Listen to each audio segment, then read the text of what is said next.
kiri. Dari Tasya, Tangerang Selatan, Banten. Oleh pihak penyelenggara, tentunya Indosiar. Ada beberapa hadiah tambahan juga untuk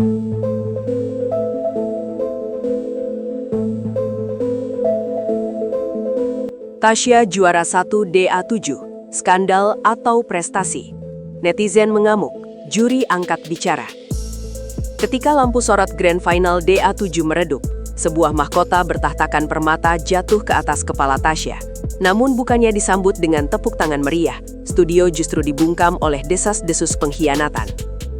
Di balik tirai panggung yang megah, aroma skandal tercium lebih tajam daripada parfum para selebritas, memicu amuk masa digital yang menuntut jawaban. Apakah Tasya adalah seorang diva baru yang lahir dari bakat murni, ataukah ia hanyalah bidak dalam permainan rating televisi yang sudah diatur rapi? Malam itu, musik dangdut tidak sedang merayakan juaranya. Ia sedang menyaksikan sebuah perpecahan besar yang mempertaruhkan integritas sebuah industri. Detik-detik pengumuman yang mengguncang studio. Suasana di dalam studio malam itu terasa begitu mencekam, lebih dari sekedar final kompetisi biasa. Sebagai reporter yang berada tepat di pinggir panggung, saya bisa merasakan getaran kecemasan yang menjalar dari barisan penonton hingga ke kursi para petinggi stasiun televisi. Saat lampu sorot mulai meredup dan musik latar yang mendebarkan diputar, napas ribuan orang seolah tertahan di tenggorokan mereka masing-masing. Tasya berdiri mematung di tengah panggung dengan gaun megahnya, sementara rival terberatnya tampak menggenggam tangan dengan erat, sebuah gestur doa yang sangat tulus. Ketika pembawa acara meneriakkan nama Tasya sebagai juara 1, terjadi sebuah anomali suara yang sangat janggal di telinga saya. Ledakan sorak-sorai dari pendukungnya di sisi kanan studio langsung berbenturan dengan teriakan "Hu" dan desahan kekecewaan massal dari sisi kiri. Tidak ada keheningan setelah pengumuman itu. Yang ada hanyalah kegaduhan yang menandakan bahwa kemenangan ini tidak akan diterima dengan tangan terbuka oleh semua pihak. Saya melihat beberapa penonton di barisan depan langsung berdiri dan meninggalkan kursi mereka, bahkan sebelum piala diserahkan. Sebuah pemandangan yang jarang terjadi di final ajang sebesar ini. Di atas panggung, ekspresi Tasya pun tampak kompleks. Ada rasa syukur yang besar, namun terselip keraguan di matanya. Seolah ia menyadari bahwa piala yang ia pegang akan menjadi beban yang sangat berat di media sosial dalam hitungan detik. Atmosfer di belakang panggung pun mendadak kaku. Kru produksi berlarian dengan wajah tegang, menyadari bahwa hasil ini akan memicu badai yang jauh lebih besar daripada sekadar urusan rating televisi mingguan. Gelombang kemarahan netizen, perang digital tanpa henti. Begitu pengumuman selesai, saya segera memantau pergerakan di media sosial, dan apa yang saya temukan adalah sebuah medan perang digital yang sangat brutal. Tagar hashtag DA7 skandal dan hashtag Tasya Unfair meroket menjadi trending topik hanya dalam waktu kurang dari 15 menit setelah acara berakhir. Ribuan komentar pedas membanjiri akun resmi penyelenggara, dengan banyak netizen yang melampirkan video perbandingan vokal antara Tasya dan kontestan lain secara berdampingan. Narasi yang berkembang di dunia maya bukan lagi sekedar soal siapa yang lebih bagus, melainkan tuduhan sistemik bahwa hasil ini telah diatur oleh pihak sponsor atau manajemen artis tertentu. Netizen yang marah mulai membongkar kembali rekaman-rekaman lama, mencari celah kesalahan Tasya di babak-babak sebelumnya untuk membuktikan bahwa ia tidak layak mendapatkan skor setinggi itu.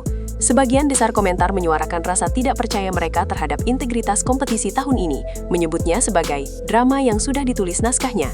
Sebagai reporter, saya melihat fenomena ini bukan lagi sekedar kekecewaan penggemar, melainkan sebuah krisis kepercayaan publik terhadap institusi ajang pencarian bakat.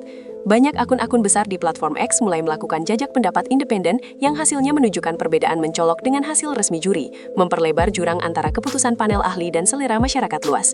Kecepatan informasi dan intensitas emosi di dunia digital malam itu menciptakan tekanan yang begitu besar bagi pihak penyelenggara untuk segera memberikan pernyataan klarifikasi, agar situasi tidak semakin tidak terkendali.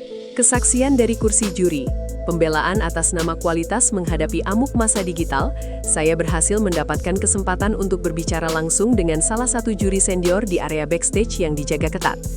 Dengan wajah yang tampak lelah namun tetap tegas, sang juri menjelaskan bahwa penilaian mereka tidak didasarkan pada emosi sesaat atau popularitas di media sosial yang bisa dimanipulasi oleh bot atau basis penggemar yang militan. Juri tersebut menekankan bahwa dalam dunia vokal profesional, ada hal-hal mikroskopis yang tidak bisa didengar oleh telinga orang awam melalui speaker ponsel atau televisi rumah yang kualitas audionya terbatas. Mereka menilai ketepatan nada, pitch control, teknik vibrato yang tidak berlebihan, serta kemampuan Tasya dalam menempatkan emosi pada setiap kata tanpa harus berteriak-teriak secara berlebihan. Tasya memiliki kecerdasan musikalitas yang melampaui usianya, ujar sang juri kepada saya sambil memperbaiki letak kacamatanya. Ia juga menambahkan bahwa banyak kontestan lain yang mungkin memiliki suara lebih kuat, namun seringkali gagal dalam hal dinamika dan artikulasi saat menghadapi lagu-lagu dengan tingkat kesulitan tinggi. Juri menegaskan bahwa mereka memiliki tanggung jawab moral untuk memilih juara yang memiliki umur panjang di industri musik, bukan sekedar yang populer saat kompetisi berlangsung. Menurut pandangan mereka, Tasya adalah paket lengkap yang memiliki potensi untuk dibentuk menjadi diva masa depan, karena kedisiplinannya dalam mengikuti instruksi pelatih vokal selama masa karantina, sebuah aspek penting yang tidak pernah dilihat oleh penonton di rumah. Aroma skandal, benarkah ada pengaturan skor? Isu skandal adalah poin yang paling sensitif dalam laporan saya kali ini. Saya mencoba menelusuri ke berbagai sumber di lingkaran dalam produksi untuk mencari tahu apakah ada dasar dari tuduhan netizen mengenai pengaturan skor. Desas-desas yang beredar di kalangan pengamat gosip menyebutkan bahwa Tasya sudah memiliki kontrak eksklusif dengan label besar sebelum final dimulai. Namun saat saya mengonfirmasi hal ini kepada pihak manajemen, mereka membantahnya dengan keras. Tuduhan lain yang muncul adalah adanya campur tangan sponsor utama yang menginginkan wajah lebih komersial untuk menjadi ikon produk mereka tahun depan. Namun bukti-bukti fisik mengenai kecurangan ini sangat sulit ditemukan. Yang ada hanyalah persepsi publik yang terbentuk karena ketidakpuasan terhadap hasil akhir. Saya memperhatikan bahwa perdebatan mengenai skandal ini sebenarnya adalah refleksi dari kelelahan penonton terhadap pola-pola kompetisi televisi yang seringkali dianggap terlalu mementingkan narasi kesedihan atau latar belakang kontestan daripada kemampuan teknis murni. Dalam kasus Tasya, narasi anak emas begitu melekat padanya karena ia sering mendapatkan pujian selangit dari juri bahkan saat ia melakukan kesalahan kecil yang kemudian ditafsirkan oleh netizen sebagai bentuk perlindungan atau pengkondisian pemenang. Investigasi saya menunjukkan bahwa meskipun tidak ada bukti transfer uang atau pengaturan dokumen secara eksplisit, keberpihakan juri secara psikologis memang terasa sangat dominan sepanjang musim ini, yang akhirnya menciptakan celah bagi isu skandal untuk tumbuh subur dan merusak legitimasi kemenangan Tasya. Reaksi pihak keluarga dan tim sukses Tasya. Di tengah badai kecaman, saya mendatangi sudut ruangan tempat keluarga Tasya berkumpul. Pemandangan di sana sungguh kontras dengan apa yang terjadi di media sosial. Ibunda Tasya tampak menangis sesenggukan, bukan hanya karena bahagia melihat putrinya juara, tetapi juga karena kesedihan mendalam membaca hujatan yang masuk ke ponselnya. Tim sukses Tasya, yang terdiri dari kerabat dan teman-teman dekat dari kampung halamannya, tampak berusaha keras untuk memblokade komentar-komentar negatif agar tidak langsung terbaca oleh Tasya.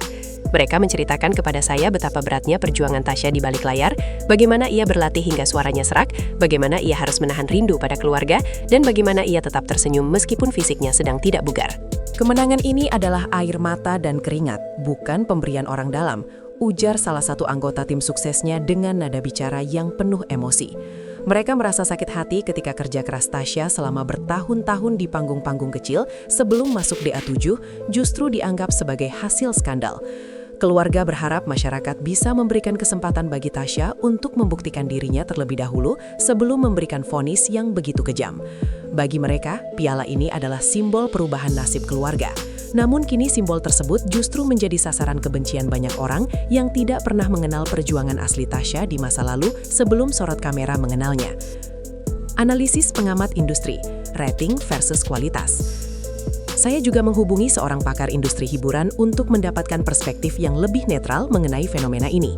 Sang pakar menjelaskan bahwa stasiun televisi seringkali terjepit di antara dua kepentingan, menjaga kualitas standar musik dan mengejar rating yang tinggi untuk memuaskan pengiklan.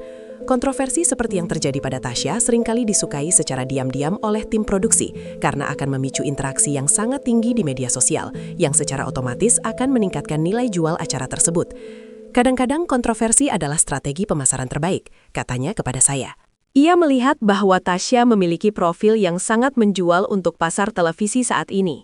Muda, berpenampilan menarik, dan memiliki teknik vokal yang mudah diterima oleh masyarakat luas.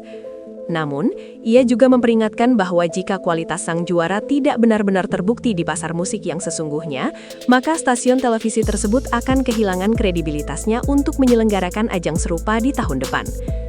Sang pakar mencatat bahwa kemarahan netizen kali ini adalah yang terbesar dalam sejarah DA, menandakan bahwa selera masyarakat sudah mulai bergeser menjadi lebih kritis dan tidak mudah dipuaskan hanya dengan kemasan yang bagus. Jika Tasya tidak segera merilis karya yang berkualitas tinggi, predikat juara hasil skandal akan terus menghantuinya hingga akhir karirnya. Suara dari kontestan lain yang tereliminasi. Untuk mendapatkan gambaran yang lebih adil, saya mencoba menghubungi beberapa kontestan lain yang harus terhenti langkahnya di babak-babak sebelumnya atau yang menjadi runner-up. Respon mereka sangat diplomatis, namun tersirat rasa kekecewaan yang mendalam. Salah satu kontestan yang tidak mau disebutkan namanya mengungkapkan bahwa ada perlakuan yang sedikit berbeda di belakang panggung dalam hal pemilihan lagu atau durasi latihan dengan pelatih vokal utama. Ada yang seolah-olah memang dipersiapkan untuk jalur cepat menuju final, bisiknya kepada saya. Namun, di sisi lain, sang runner-up memberikan pernyataan yang sangat sportif di depan kamera, mengatakan bahwa Tasya adalah teman yang baik dan mereka semua sudah berjuang maksimal. Saya melihat adanya ketegangan yang tersembunyi di balik senyuman persahabatan tersebut, sebuah persaingan yang tidak pernah benar-benar selesai meskipun panggung sudah dibongkar. Para kontestan ini sadar bahwa mengkritik hasil final secara terbuka bisa menutup pintu mereka untuk bekerja sama lagi dengan stasiun televisi tersebut di masa depan. Oleh karena itu, suara mereka seringkali hanya berakhir di grup-grup WhatsApp pribadi, sementara di depan publik mereka harus tetap menjaga citra profesionalisme, meskipun di dalam hati mereka merasa bahwa penilaian malam itu tidak sepenuhnya mencerminkan kemampuan vokal yang sesungguhnya di atas panggung final yang krusial itu. Perbandingan dengan juara-juara musim sebelumnya. Dalam pengamatan saya sebagai reporter yang telah meliput ajang ini selama beberapa musim, kemenangan Tasya memang terasa paling berisik dibandingkan dengan juara-juara pendahulunya. Jika pada musim-musim awal pemenang biasanya didominasi oleh mereka yang memiliki dukungan SMS luar biasa tanpa banyak perdebatan teknis, kini di era media sosial setiap nafas dan nada yang meleset langsung menjadi bahan analisis jutaan orang.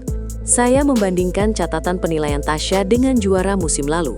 Terlihat bahwa Tasya memang memiliki skor yang lebih fluktuatif. Namun, ia selalu berhasil selamat di babak-babak eliminasi berkat komentar juri yang sangat mendukung. Hal inilah yang memicu kecurigaan bahwa ia memang sengaja diamankan hingga babak final. Perbedaan mencolok lainnya adalah pada masa lalu, juri cenderung lebih vokal dalam mengkritik kontestan yang populer namun lemah secara vokal. Tetapi di musim ini, seolah-olah ada keraguan dari juri untuk memberikan kritik pedas kepada kontestan tertentu yang memiliki basis penggemar besar atau yang memiliki nilai komersial tinggi. Pergeseran paradigma penilaian dari vokal murni menjadi vokal plus penampilan inilah yang menurut saya menjadi akar masalah mengapa kemenangan Tasya ini dianggap sebagai sebuah skandal oleh mereka yang masih memegang teguh standar kualitas musik dangdut yang klasik dan teknis. Masa depan Tasya di industri dangdut Indonesia setelah malam yang penuh air mata dan makian itu, pertanyaan besarnya adalah, apa yang akan terjadi selanjutnya? Saya melihat Tasya sedang berada di persimpangan jalan yang sangat menentukan. Sebagai juara pertama, ia mendapatkan kontrak rekaman, sejumlah uang tunai yang besar, dan jaminan penampilan di berbagai acara televisi. Namun, ia juga mewarisi rasa ketidakpercayaan dari sebagian besar penonton. Manajemennya harus bekerja ekstra keras untuk membangun kembali citra Tasya sebagai penyanyi yang berprestasi, bukan sekadar pemenang titipan. Langkah awal yang sangat krusial adalah pemilihan lagu debut. Lagu tersebut harus mampu menunjukkan rentang vokal yang luas dan teknik yang sulit untuk membungkam para pengkritiknya. Jika ia hanya merilis lagu pop dangdut yang biasa saja, maka tuduhan netizen akan semakin kuat. Saya memperkirakan bahwa tahun pertama Tasya setelah kemenangan ini akan menjadi tahun pembuktian yang sangat melelahkan secara mental. Ia harus siap menghadapi cemoohan saat tampil di panggung off-air dan harus tetap profesional di bawah tekanan komentar jahat yang mungkin akan terus muncul di setiap unggahannya. Keberhasilan Tasya untuk bertahan di industri ini akan sangat bergantung pada seberapa kuat mentalitasnya dalam menghadapi prahara yang menyertai mahkotanya, serta seberapa jujur ia ingin memperbaiki kualitas dirinya di luar zona nyaman perlindungan juri. Penegasan integritas. Menutup laporan ini, saya mendapatkan pernyataan final dari produser eksekutif DA7. Dengan nada yang sangat serius, ia menyatakan bahwa mereka tidak akan pernah mengorbankan integritas kompetisi yang telah dibangun bertahun-tahun demi kepentingan jangka pendek. Kami menghargai setiap pendapat netizen, namun keputusan juri adalah final dan mengacu pada standar profesionalisme yang tinggi, tegasnya. Ia juga mengundang para pengkritik untuk melihat proses penilaian secara utuh di musim-musim mendatang dan tetap mendukung musik dangdut tanah air agar tetap hidup. Pihak penyelenggara berjanji akan melakukan evaluasi internal terhadap sistem voting dan format penilaian agar lebih transparan di masa depan, demi menjaga kepercayaan penonton yang menjadi napas utama acara ini. Bagi mereka, kontroversi Tasya adalah sebuah dinamika yang membuktikan bahwa masyarakat masih sangat peduli dan mencintai musik dangdut. Laporan lapangan saya berakhir di sini, dengan panggung yang kini telah gelap dan kursi-kursi yang sudah kosong. Namun diskusi mengenai benar tidaknya kemenangan Tasya dipastikan akan terus bergulir di warung kopi hingga ruang-ruang diskusi digital untuk waktu yang sangat lama. Apakah ini skandal atau prestasi? Jawaban pastinya tidak akan ditemukan malam ini, melainkan di masa depan saat Tasya merilis karya-karyanya yang akan datang.